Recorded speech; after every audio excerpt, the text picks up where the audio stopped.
when you're saying it's more, when you're more negative focused, do you find that you tend to get a more negative response from? Oh yeah, definitely. When you have, that's when you have a controversial opinion, then you will get controversial comments as well, right? And but like if you're always saying like shows are trash or this is bad, do you find that, or did you find that the viewers were more likely to be negative about things? Are you saying like, are they more positive now that you've swapped to being more positive about shows? Yeah, definitely. Oh, okay. Definitely. Because maybe that could be it for the difference. No, I mean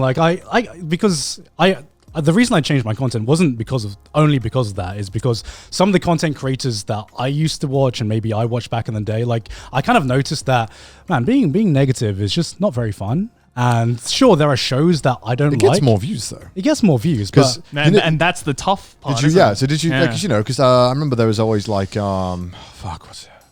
Like the completionist, whatever, right? I don't know if you've seen his channel. No. And he always does like these top 10s at the end of the year. Top 10 worst and top 10 best games. Yeah. Right. And he would release them like back to back. Yeah. And always the top 10 worst would get more views. Oh yeah, all the time. Even though they were like way lesser known titles, right? People just want to know what the worst thing is. Yeah, I mean, Needle Drop does the same thing every year, whereas like the top 10 worst albums of the year always did like twice the numbers of the top 10 best. Yeah, and I feel like top 10 worst is just better clickbait because nobody really wants to know the top 10 best, or like people are less interested in knowing what the top 10 best is. They want to know what the trash is. They know. Well, that's why I try and dunk on something. I try and choose something that is just unanimously. No, exactly, right? Which is why top 10 worst is good, because normally if it's like the worst of the worst, then people won't bat an eye because it's just like, it's there to be clowned on, you know? Like, I can clown on X-Arm all I want and people will fucking love it because it's hilarious. Yeah. I mean, have you seen X-Arm? You know? I know you have, Joey. It's amazing. I love it. No, it's great. But like, if you, for example, have a controversial opinion of a popular show or a popular thing, it's going to get a lot of views. But I feel like at what cost, right? Yeah. In the long term, like it just makes you seem like a cynical shithead and that just hates everything. And like even not wrong. Like even if you just make one video about one popular show but just shit on it, people are going to remember that for years, right? I don't know why, but people have such long memories. You could just make like, you could spend 5 years. Is there an example that you have in your head? Of one video that people to this day still think I'm like the guy who hates Sword Art Online, even though I literally made 2 videos on it. Yeah, out of the thousands of videos I've made in my career. Oh yeah, right. Yeah. I mean, even though there are so many channels I can think of that have done way more videos shitting on Sword Art Online, and yet I'm just known as the guy who's like, oh yeah, you hate Sword Art Online, right? I'm like, yeah, but I'm also like all these other things. Did you really hate Sword Art Online that much? Or did you play it up for the camera? Look, okay, I'll say it now. I played it up for the camera. Yeah, I know you fucking for did. sure.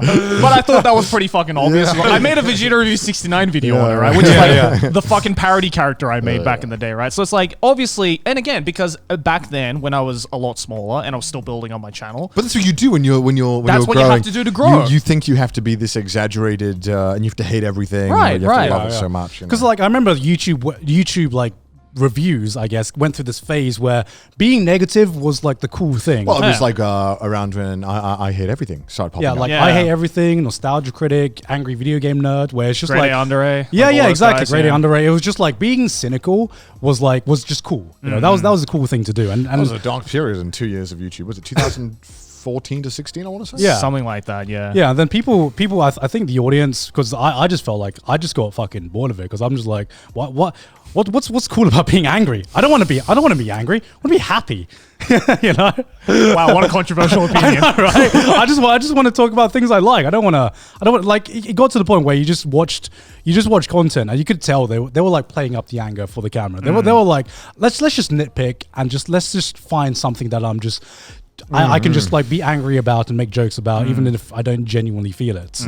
Yeah, Sword Art Online. But like, I'm kidding. But I mean, it was true, and that's why I don't really make those kinds of videos anymore either. Because after a while, I just realized like, there's only so much you can do and say with that kind of content. After a while, where it just becomes like, oh, here's X YouTuber getting angry once again about the 100th thing that he hates, and it's like, all right, cool.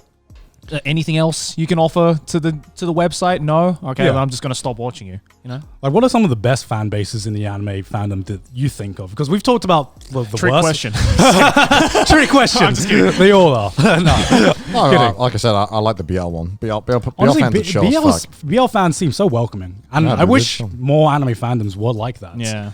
Like, I think as well, like in a lot of senses, I think the manga community, but like more so the manga community that delves more into like the more niche titles. Yeah. I feel is a lot more welcoming because like now that a lot of my content is a lot more in that community, I've realized that when you mention a manga that no one else has heard of, but this one person knows it, they're like, "What? Holy shit! They fucking mentioned my favorite manga. Yeah, I want more people to read this kind." You know, much like the BL community, right? So it's Yeah, like yeah. I feel it's like the niche communities. Yeah. I feel are definitely the most welcoming, the nicest. Although I will say, I think the BL fandom, they just don't like people who like Fujo bait.